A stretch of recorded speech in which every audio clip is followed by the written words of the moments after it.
series recapped here. Today, I'm going to explain episodes 6 to 10 of an Australian sci-fi series called The Unlisted. Spoilers ahead, watch out, and take care.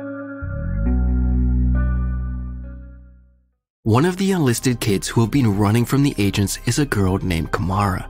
She is a gamer with a couple of thousand followers, but hasn't been able to post on social media for the past week. One morning, Kamara steals a phone from a street performer and shoots a video before posting it online. While at first glance the video seems normal, but it actually has a secret message that she hopes other unlisted kids will understand. But Kamara makes a mistake when she forgets her bag under a bench before returning to the tunnel. In school, the Sharma brothers talk about how Tim has changed completely since he returned after disappearing for a week. Suddenly, the listed students are controlled and made to sit upright. They all say a phrase in Chinese before being brought back to normal. Miss Biggs introduces them to a Chinese exchange student, Zhao. He has been brought to Sydney by the Infinity Group under the Global Child Initiative program. Zhao asks them mathematical questions in Mandarin, which all the kids answer correctly, except Drew. It's surprising because Drew used to be the best in foreign languages out of everyone in the class. After school, the brothers follow the janitor to the storeroom. Since every computer in school is alarmed, Drew plans to hack the smart vacuum cleaner to break into the school's database. He is able to hack it and finds out that the implants recently had a language update, which explains how the entire class knew Mandarin out of the blue. Suddenly, Zhao enters the storeroom and almost catches the guys in the act. They push him into a dumpster before running away without being caught. Meanwhile, in the hideout, Jacob finds out that Kamara left her bag outside on the streets. It wouldn't have mattered if it contained just food and clothes, but since it also had a walkie-talkie, they must find it as soon as possible. The twins return home to see Kamara's video online with several likes and comments. Drew quickly tries to delete it but finds out that her YouTube channel is being tracked. The agents from the Infinity manage to break his security code, and it's only a matter of time before they locate him. The only way to stop them is by deleting the channel permanently. They try contacting Kamara, but no one responds on the walkie-talkie. Just when they are about to leave for the tunnel to meet the kids, they bump into their Aunt Maya. She volunteered to be a parent to Zhao during his stay in Australia, which means the kid will stay at the twins' house for a few days. On the other hand, the Unlisted go to retrieve the bag. A stranger calls them out for trying to steal it, but the group gets away with it. At home, the twins are stuck having dinner with their family when they have to find Kamara quickly in order to not get caught. They stall Zhao with their grandmother before coming to their room and calling the Unlisted. At the same time, the group reaches the tunnel and picks up the call. By the end of it, the channel is deleted, much to Kamara's annoyance. After that, they leave to meet the Unlisted kids once again. Outside, the teacher's pet and class leader Regan is spying on them. She follows them to the park and is about to catch them talking to the others. But right before, Zhao stops her by knocking her out. The kids run away, but Zhao manages to catch Drew and tell him that he is not with the Infinity Group. He also makes Regan go away by lying to her about who knocked her out. The following morning, the twins get into an argument about if they should trust the new kid. Meanwhile, Zhao is busy looking for his necklace. It turns out that his implant was wrongly placed, which caused it to fall off and make him discover that they are being controlled. He kept the implant in his necklace, which is why he hasn't been caught yet. However, when he was at the park earlier, he seemed to have dropped it. The guys call the Unlisted and ask them to find the necklace because they are going to the Global Child Initiative headquarters later that day. The group dresses up as the workers in the park and hides from agents before finally finding the necklace. By now, the other three are in front of the Global Child Initiative headquarters and are about to be scanned. Drew stalls everyone by faking to vomit and meets Rose and Kamara. They hand him the necklace while he gives them a list of comments from Kamara's last post. It turns out that 16 unlisted kids around Australia were able to decipher the code. They are all alone and need the group's help. After that, Cal, Drew, and their entire class are told that they are about to compete with each other in a fun task. The group is divided into 3 teams with team leaders, Zhao, Regan, and Tim. They are tasked to complete a scavenger hunt, and the ones who complete it first will be the winner. The motive of the task is to see how they work in a group. In the middle of the game, Drew changes places with Cal and enters a vent. He spies on several rooms and finds Maya and a doctor talking about what happened in China. It turns out that several children passed out because of fever at the same time. Maya's confused about how this could happen, but her boss asks her to do only what is asked of her. A while later, Zhao's team wins and he is praised as a team leader. In a fit of rage, Regan pulls his necklace and throws it to the ground. A doctor finds it and realizes what Zhao has been doing till now. He is taken to the sickbay against his wishes to be deported back to China. Because it is also Miss Biggs's fault for being careless, she is kicked out of her job as the counselor. The twins are outside when they see medical professionals taking Zhao away in a van. His memory will probably be deleted like Tim's. Seeing things get out of hand, the brothers decide to tell Maya everything.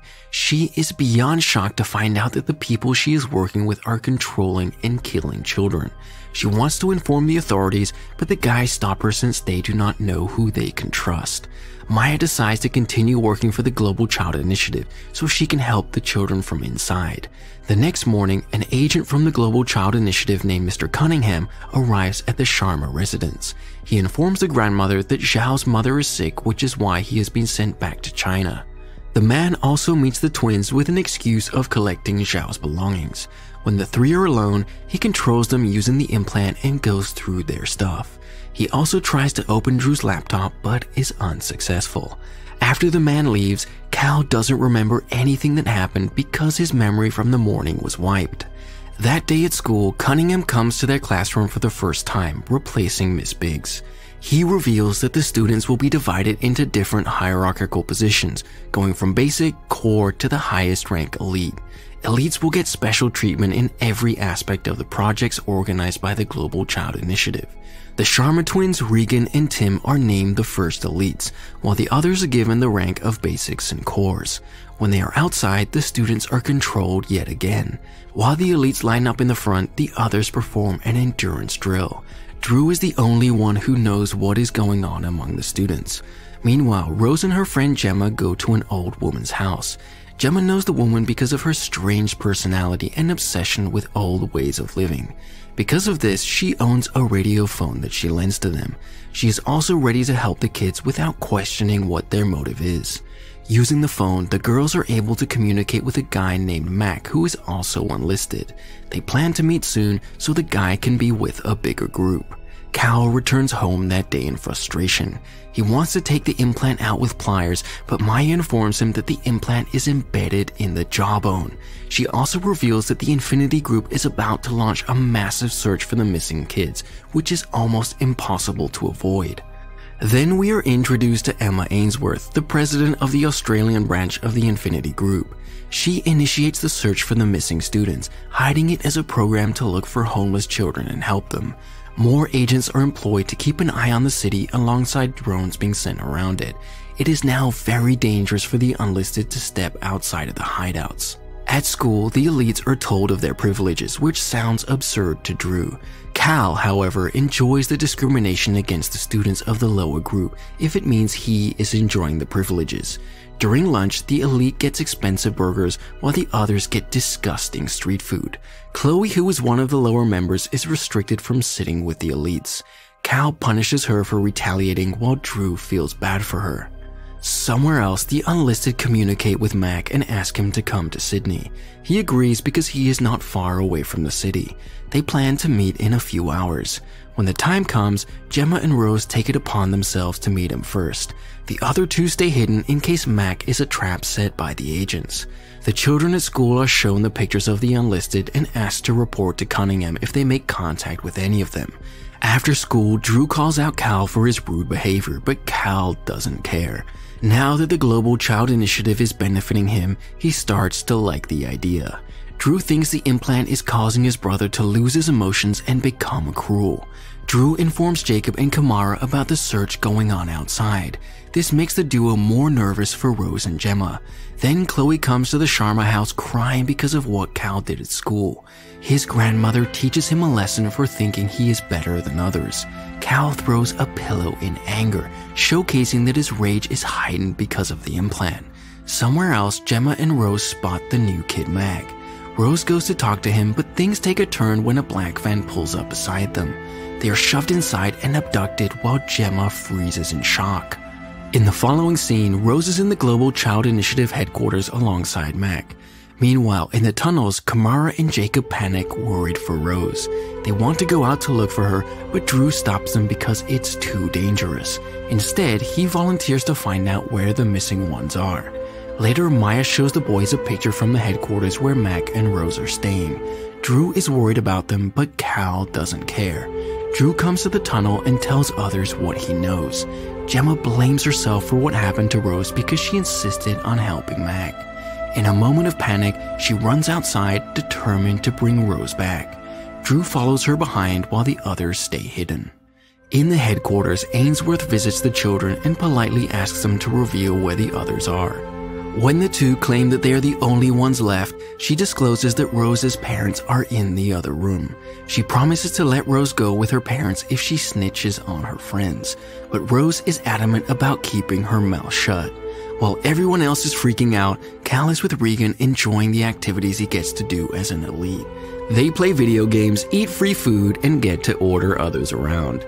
Drew repeatedly calls Cal for help, but Cal ignores him. Eventually, Drew and Gemma reach the headquarters and meet Maya outside. They beg her to do something to help Rose. To keep the children safe, she sends them away, promising to do whatever she can. Inside, Ainsworth gives Rose's necklace to her parents and lies to them that she has still not been found. They cry over their daughter's disappearance before leaving. Rose desperately tries to call for them but is unsuccessful. Then we see Maya deliberately run into a security guard and steal his keycard. She slides it under the door where the children are locked. Rose uses the card to get out but is saddened to see her parents have already left. She and Mac try their best to escape, but are eventually spotted and brought back inside. In the last scene, Ainsworth approaches Maya and asks her if she is loyal to the Global Child Initiative. When Maya affirms, she is made to perform some kind of medical procedure on Rose. Subscribe for more videos like this, turn on the notification, and leave a like to help the channel out. Thanks for watching.